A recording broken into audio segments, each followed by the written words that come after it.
उज्जैन के railway station पर 26 जून 2023 को एक चोरी की वारदात सामने आई थी। दरअसल घटना रेलवे स्टेशन पर पार्सल ऑफिस के पास की बताई जा रही है। यह जयपुर हैदराबाद ट्रेन से रानी अनंता नांदेकर महिला बाबा महाकाल के दर्शन करने उज्जैन आई थी। महिला पार्सल ऑफिस के पास मुसाफिर खाने में सो गई। महिला के सर के पास पर्स रखा हुआ था, जिसे अज्ञात चोर ने चुरा लिया। मामले में थाना जीआरपी पुलिस ने केस दर्ज कर सीसीटीवी फुटेज के आधार पर जांच शुरू की। पुलिस ने रतलाम के रहने वाले 20 वर्षीय संदीप महावर नामक युवक को हिरासत में लिया है और पूछताछ की तो आरोपी ने जुर्म कबूला। पुलिस ने आरोपी के पास से एक सोने का मंगलसूत्र, एक अंगूठी और मोबाइल जब्त किया है। आरोपी पर रतलाम के विभिन्न थानों में 6 अपराध दर्ज हैं। आरोपी नशे का आदी है, जो कि रेलवे स्टेशन व ट्रेनों में चोरी की वारदात को अंजाम देता है। चोरी की वारदात का खुलासा बुधवार को जीआरपी पुलिस ने किया।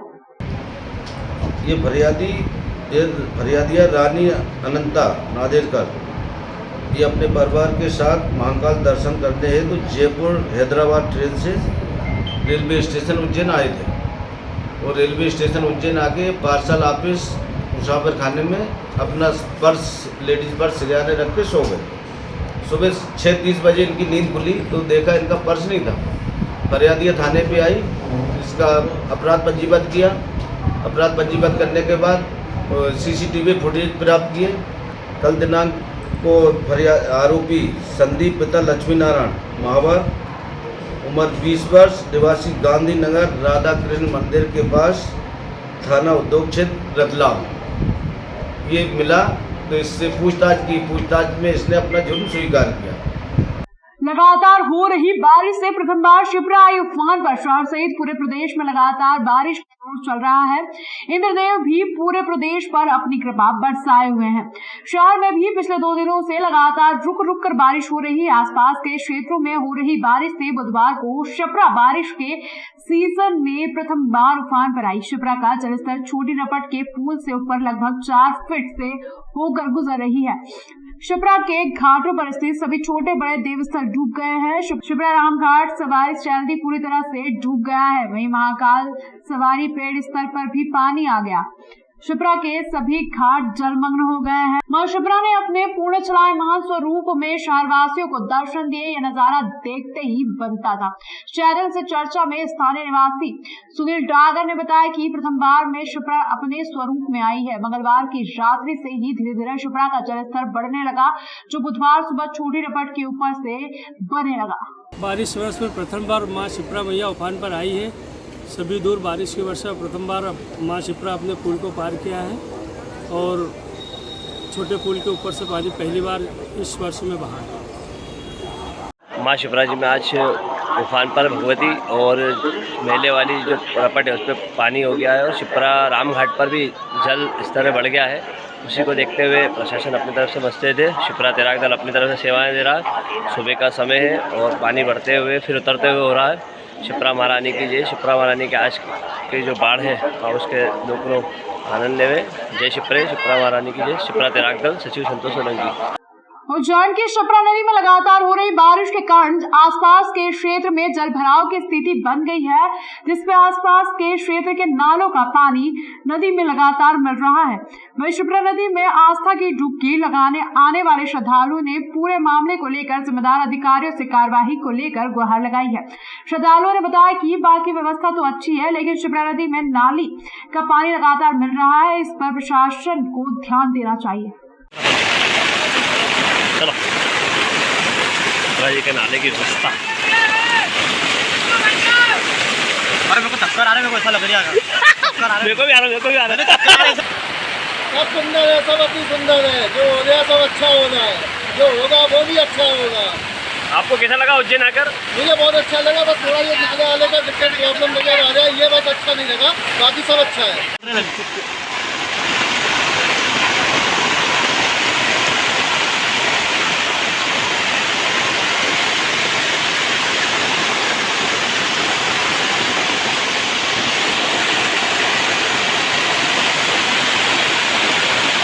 मुझे पकड़ना, छतरी पकड़ना।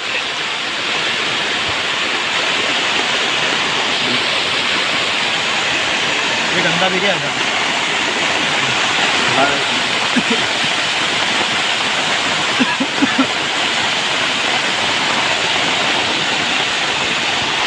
गंदा भी नहीं है।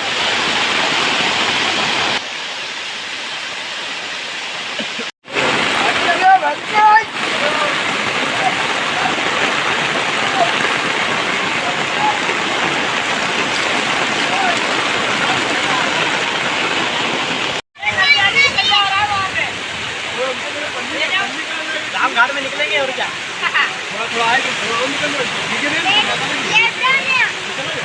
कर को लेटो।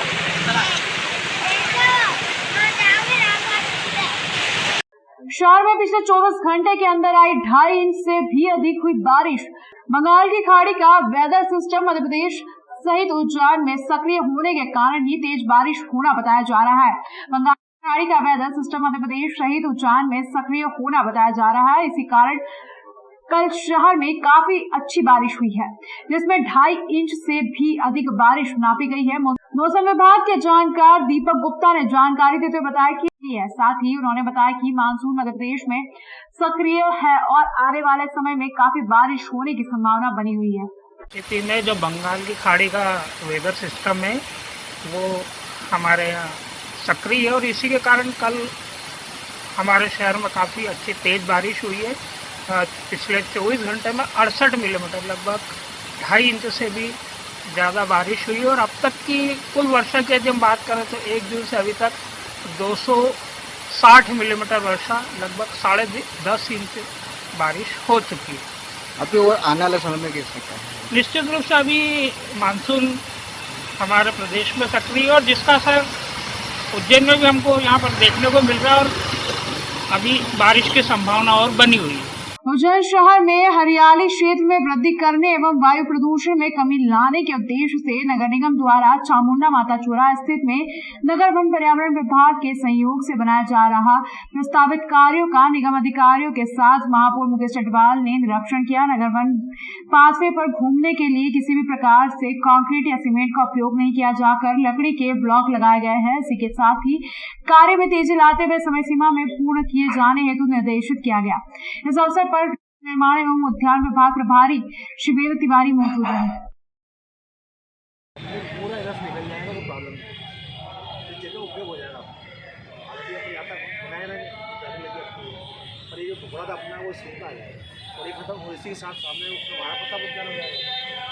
हमें यहाँ बैठ के भी अपना फोटो को खिंचवाना कुछ करना है और होगा कौन लकड़ी के काम है। आप अंदर आने देंगे वही रहेगा। ये हमारे उज्जैन नगर पालिका निगम की हमारी बहुत ही महत्वपूर्ण महत्वाकांक्षी योजना है। मैं हमारे शहरवासियों को बताना चाहता हूँ कि आने वाले समय में आप सबको एक इस प्रकार का नगर वन देखने को मिलेगा, जिसको देख कर के आपको वास्तव में एक आनंद की अनुभूति होगी और एक ऐसा लगेगा कि हम उज्जैन में शहर के मध्य में होते हुए भी हम एक वन के अंदर हैं। तो उसी को लेकर के यहाँ पे विभिन्न प्रकार के जो हमारे काम चल रहे हैं उन्हीं को देखने के लिए आए थे। जो हमारी पुरानी बावड़ी है उस बावड़ी का किस प्रकार से हम कार्य कर रहे हैं, यहाँ पे चलने का रास्ता हम किस प्रकार से बना रहे हैं, यहाँ पे किस प्रकार की प्रजातियों के अलग अलग विभिन्न प्रकार के पेड़ पौधे लगाने वाले हैं। साथ ही हमने यहाँ से बाहर से जो हमको वृक्ष हटाना पड़े थे बड़े बड़े, उनको हटा करके हमने ट्रांसप्लांट भी किए, जो भी उसको भी हमने देखा है। तो यहाँ पे एक अलग ही प्रकार का वातावरण होगा जो एक हमारे उज्जैन वासियों को आनंदित करेगा। साथ ही हमारे शहर में आने वाले बाहर के श्रद्धालुओं के लिए भी एक अति महत्वपूर्ण स्थान बनने वाला है। उसी दृष्टि से यहाँ पर विभिन्न प्रकार के काम चल रहे हैं। तो आज तो मैं आपको ज़्यादा नहीं बता सकता, लेकिन जब ये पूर्ण हो जाएगा तो निश्चित रूप से आपको एक नई चीज़ हमारे उज्जैन में देखने को मिलेगी। कल शाम को हुई तेज बारिश के कारण किसानों ने खेत में पानी भर गया, जिसके कारण सोयाबीन की फसल खराब हो रही है।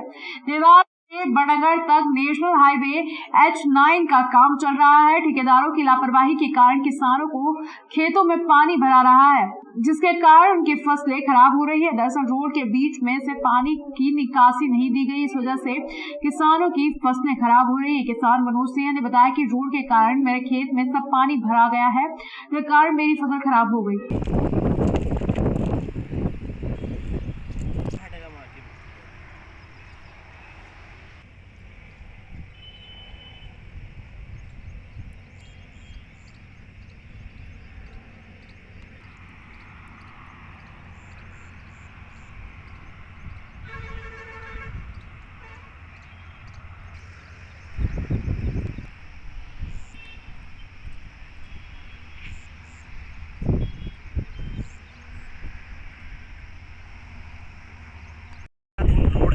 पर पानी का प्रॉपर निकास नहीं किया गया है।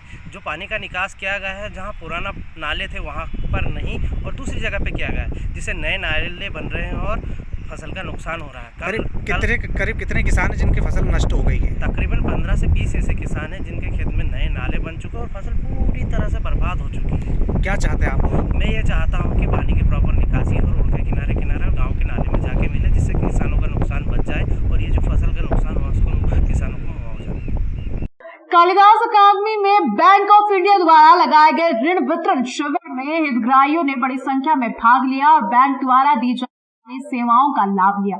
बैंक ऑफ इंडिया और जन अंचल ने मंगलवार को कालिदास अकादमी में ऋण वितरण शिविर का आयोजन किया। शिविर का उद्घाटन महाप्रबंधक प्रधान कार्यालय उद्धालो भट्टाचार्य एवं महाप्रबंधक राष्ट्रीय बैंकिंग एवं छत्तीसगढ़ लोकेश कृष्णा ने किया। शिविर में ग्राहकों को विभिन्न प्रकार के ऋण जैसे खुदरा, एसएमई, कृषि आदि के लिए स्वीकृत पत्र प्रदान किए गए। बैंक ऑफ इंडिया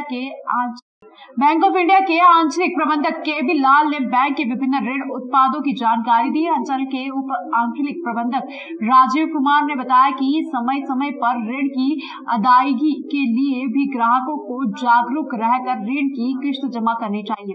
बैंक जो है ये आउटरीच ऑर्गेनाइज कर रहा है। आउटरीच में आपको बुलाने की जरूरत नहीं है, हम आपके गाँव जा करके भी यही सारी क्रियाकलाप आपको बिना बुलाए बैंक में आपको बैठकर जो सेवा देते हैं वो भी इसी का पार्ट है। लेकिन हमारे बुलाने का तात्पर्य ये है कि जो आज जैसा आपने देखा 117 साल बैंक को हो गए हैं, इतनी सारी चीज़ों में बैंक कार्य कर रहा है, उस कार्य को दर्शाना और हम डेली आपके साथ जो करते हैं उसको लोगों तक पहुंचाना कि बैंक ऑफ इंडिया भी यही सारी चीज़ें कर रहा है।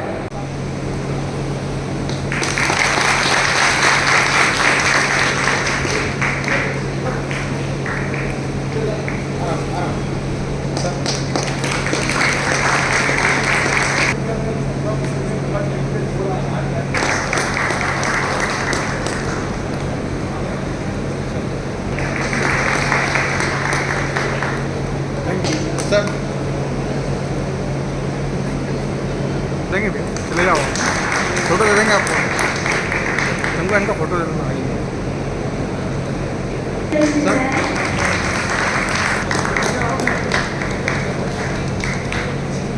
और दूसरे प्राइवेट बैंकों से अच्छे प्रोडक्ट्स हम लोग सरकारी बैंक होने के बावजूद आप लोगों तक हम लोग पहुंचा सकते हैं। सरकारी बैंक जनरली अपने आप को कभी एडवर्टाइज नहीं करती है और ये हमारे एचओ हेड ऑफिस लेवल पर यह निर्णय लिया गया कि हम लोग पब्लिक के बीच में जाएंगे, हम उनको अपने इतिहास और बैंक के विषय में उनको बताएंगे। अभी ये हमारे national banking group Madhya Pradesh और छत्तीसगढ़ में हर अंचल में आयोजन किया गया। उसी कड़ी में आज उज्जैन में अंतिम आयोजन आज यहाँ हम लोग कर रहे हैं। मैं सन 87 से बैंक ऑफ इंडिया ने मुझे स्कोर रोजगार के अंदर लोन दिया था। मैं उसका पूर्ण रूप से उस लोन को चुकाया है और मुझे आज बैंक ऑफ इंडिया ने बुलाया, मुझे सम्मान के लिए बुलाया या सम्मान किया गया और मैं दायमा जी के बैंक ऑफ इंडिया के प्रबंधक के द्वारा मैं यहाँ पहुँचा। किस तरह से बैंक अग्रणी काम कर रही है यहाँ पे? ये बैंक ऑफ इंडिया तो बहुत अच्छा अग्रणी काम कर रही है, बाकी लोगों को इसमें जागरूकता होना चाहिए कि ज़्यादा से ज़्यादा उनसे लोन अगर वो देती है तो ईमानदारी से वो लोन चुकाए। किसानों को फसल बीमा के प्रति जागरूकता बढ़ाने हेतु प्रचार रथ हुआ रवाना। दरअसल प्रधानमंत्री फसल बीमा योजना अंतर्गत खरीफ 23 हेतु जिले में IFFCO Tokio general insurance company limited क्रियान्वयन एजेंसी का चयन हुआ है। जिले में फसल बीमा जानकारी किसानों तक पहुंचाने एवं इस योजना का व्यापक प्रचार प्रसार करने के लिए उच्च शिक्षा मंत्री डॉक्टर मोहन यादव, महत्व विधायक बहादुर सिंह चौहान एवं कृषि स्थायी समिति के अध्यक्ष अमर सिंह पटेल ने प्रचार रथ को हरी झंडी दिखाकर रवाना किया।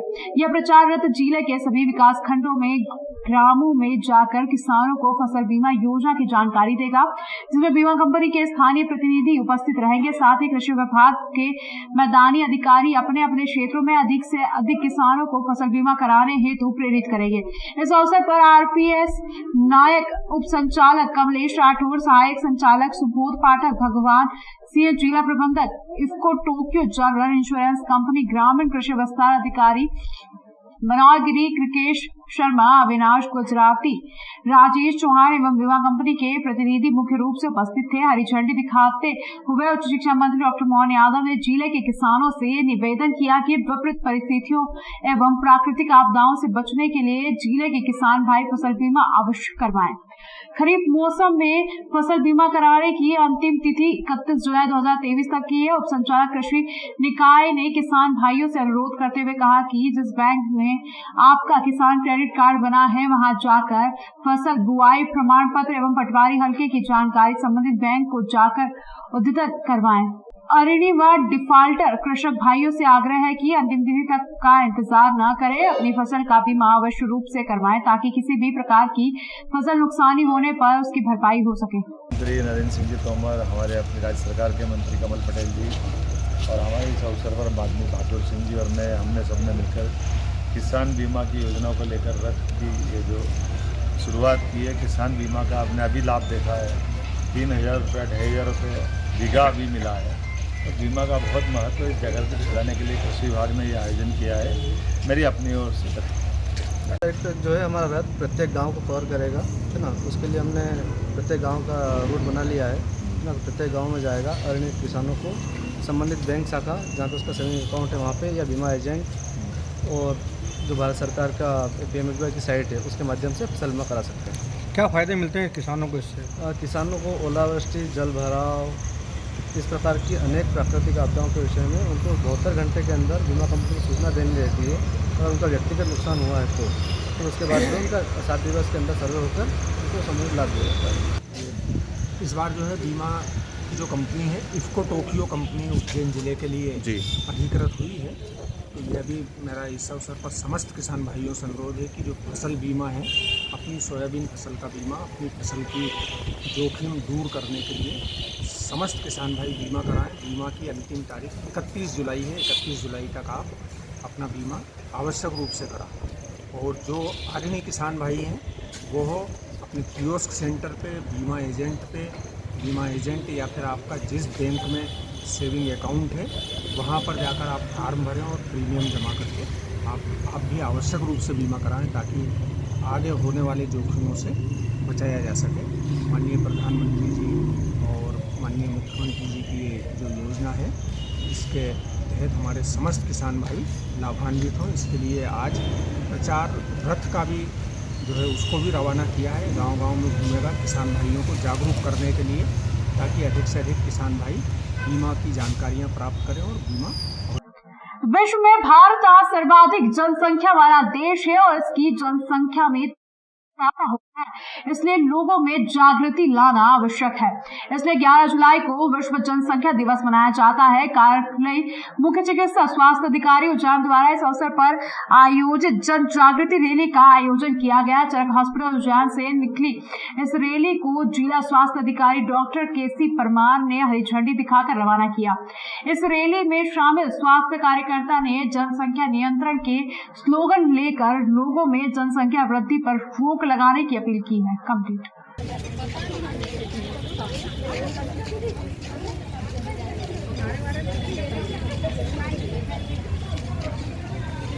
जनसंख्या दिवस में जन जागरूकता के लिए हम लोग एडवोकेसी के लिए काम कर रहे हैं। इसके साथ में रैली के माध्यम से जागरूक कर रहे हैं।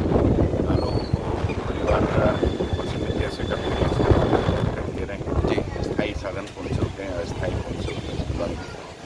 और अब तो नए नए जो साधन आ गए जिसमें रोज़ रोज़ दवाई नहीं लेनी पड़ती। कुछ जैसे अंतरा है वो कुछ गैप के बाद लेना पड़ता है, तो आसान हो गया है। तो इनकी सबकी जानकारी दे रहे हैं और ये पूरा 1 माह चलेगा, आज जुलाई से लेकर के 11 अगस्त तक। उज्जैन के थाना जिवाजीगंज क्षेत्र में 15 जून को चोरी की एक वारदात सामने आई थी। घटना जानसापुरा में हुई थी। यहाँ करीब 1.5 लाख रुपए के जेवरात और 20,000 नगद चोरी होना बताया गया। मामले में पुलिस ने एफआईआर दर्ज नहीं की तो फरियादी ने आईजी को शिकायत की। आईजी के आदेश के बाद पुलिस ने धारा 457 व 380 में केस दर्ज किया। अब फरियादी शाहरुख का आरोप है कि उसे मालूम चोरी किसने की है। जिस शख्स ने चोरी की वारदात को अंजाम दिया है उसके पास जेवरात भी है। पुलिस को चोर का नाम बता दिया गया है। बावजूद इसके थाना पुलिस कोई कार्रवाई नहीं कर रही है। फरियादी ने बुधवार को पुलिस कंट्रोल रूम पहुंचकर एसपी व देवास रोड स्थित आईजी कार्यालय पर आवेदन देकर कार्रवाई की मांग की है। 16 तारीख के दिन अपने ना चोरी हुई 3 से 4 के बीच में। वो सफी नाम हैगा, मोहल्ले का ही हैगा। उसने रास्ते में हमारे से मिलके ना उसने क्या कि 20 तारीख के दिन मिलके उसने किया हमारे को कि इतनी तारीख मैं रकम दे दूंगा तुम्हारे को। और रकम उसने ईद बात का क्या था देने का, तो ईद भी हो गई हमारे से। फिर मोहल्लत मांगी, मोहल्लत भी दे दी हमने उसको। इतवार संडे के दिन देने का था फिर उसने रकम दी नहीं ना। हम एसपी साहब के यहाँ, अपने आईजी साहब के यहाँ सब दूर हमने कंप्लेंट कर दी। हमने थाने पर भी दी, जिवाजिन थाना, वहाँ पर भी सुनवाई हमारी नहीं हुई है कि वो आज कहते उठाने का, कल कहते उठाने का, ना पूछताछ करते नहीं है उससे। आपको कैसे मालूम करा कि उसने चोरी करी है? वो उसने रकमें कबूल करी है कि मेरे ग्रुप के है 7 वाले। वो मैंने बोला था चोरी करने का, ने आप रिपोर्ट कटवा दोगे? तो हमने बोला था रिपोर्ट कटवा देंगे तो मैं तुम्हें रकम लान के दे दूंगा। तो उसने रकम लान के दी नहीं। कहाँ क्या काम करता हो? सरकारी कर्मचारी है वो, ड्यूटी है उसकी, और रात में चोरियाँ करता है। कहाँ पे ड्यूटी करता है? ड्यूटी उसकी अपने छोटे पुल पर है, नगर निगम। नगर निगम।